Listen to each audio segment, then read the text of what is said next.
لو انت حاسس ان يومك بيخلص وانت ما بتلحقش تخلص حاجه، ففي الفيديو ده جايب لك 3 تطبيقات هيزيدوا من انتاجيتك، وكمان هتحس ان يومك اكتر من 24 ساعه. نروح للانترو ونرجع تاني، يلا بينا.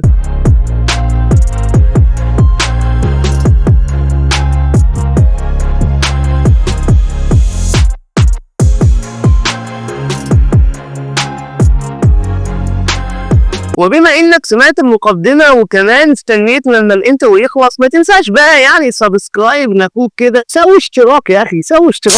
التطبيق الاول معانا يا جماعه هو نوشن يمكن اتكلمنا عنه في كلام من ضمن فيديوهات كتيره، ولكن احنا بنحاول ان احنا نجهز له ان شاء الله كورس. فيا ريت لو انت مع فكره ان احنا نجهز كورس النوشن، فيا ريت اكتب لنا في الكومنتات تحت يعني ايه رايك في الموضوع ده. اما نوشن فهي اداه يعني من اكبر واعظم الادوات اللي تقدر فعليا تحط عليها حياتك كلها، تخلي حياتك كلها على نوشن. فسواء ان كنت صاحب شركه، سواء ان كنت طالب وبتدرس، سواء ان كنت عاوز تنظم يومك وترتب حياتك واولوياتك، فنوشن هي افضل وانسب اداه تعمل عليها الكلام ده. وبالمناسبه كمان احنا ممكن نعمل فيديو بنتكلم عن نوشن بس، وكمان ناخد نبذه وفكره نوشن ممكن يعمل لنا اكتر بشكل عملي. فانت برضه لو حابب ان احنا نعمل الفيديو ده شارك معانا في الكومنتات. التطبيق التاني هو تيك يا جماعه، طبعا احنا عملنا عليه فيديو قريب وهسيب لكم ان شاء الله الفيديو ده في الاي او الديسكربشن تحت. تيك هو اداه عظيمه جدا تقدر تكتب عليها قائمه المهام بتاعتك اليوميه.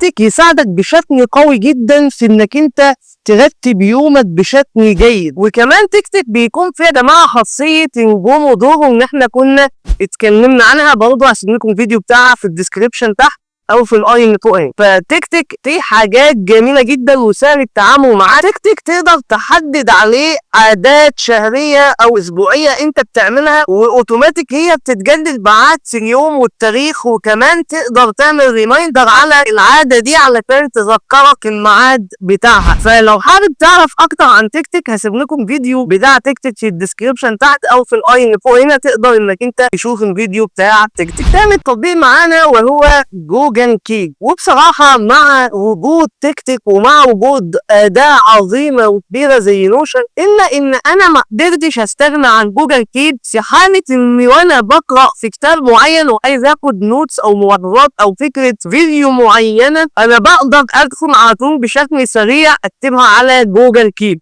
وكمان جوجل كيب واجهته جميله جدا وكل نوت بلون مختلف او بباك جراوند مختلفه، فبيشجعني ان انا اعمل ده على جوجل كيب. وبالمناسبه فكره فيديو النهارده لو كنت كاتبها على جوجل كيب، وكمان يعني كنت جايبها من كتاب فاست فوكس. فحته انك انت تستخدم جوجل كيب ونوشن وتكتب، الثلاث تطبيقات دول حرفيا هيخلوه بحته تانيه تماما في تنظيم وقتك وفي تنظيم يومك وفي تحديد اهدافك، في تحديد اولوياتك، وفي تحديد قائمه المهام اليوميه اللي انت بتعملها. فالثلاث تطبيقات دول هيزيدوا من انتاجيتك بشكل قوي جدا. جرب التطبيقات دي لمده اسبوع واكتب لنا في الكومنتات وشاركنا برايك وشاركنا بتجربتك، لعل وعسى تقدر تفيد غيرك. يا ريت لو تساعدونا كمان لو في افكار معينه حابين نتكلم عنها او فيديوهات معينه، يعني شارك بقى معانا في الكومنتات. وما تنساش سبسكرايب للقناه وتفعيل الجرس عشان توصلكوا كل جديد من فيديوهاتنا. كان معاكم علي احمد، شكرا لكم والسلام عليكم ورحمه الله وبركاته.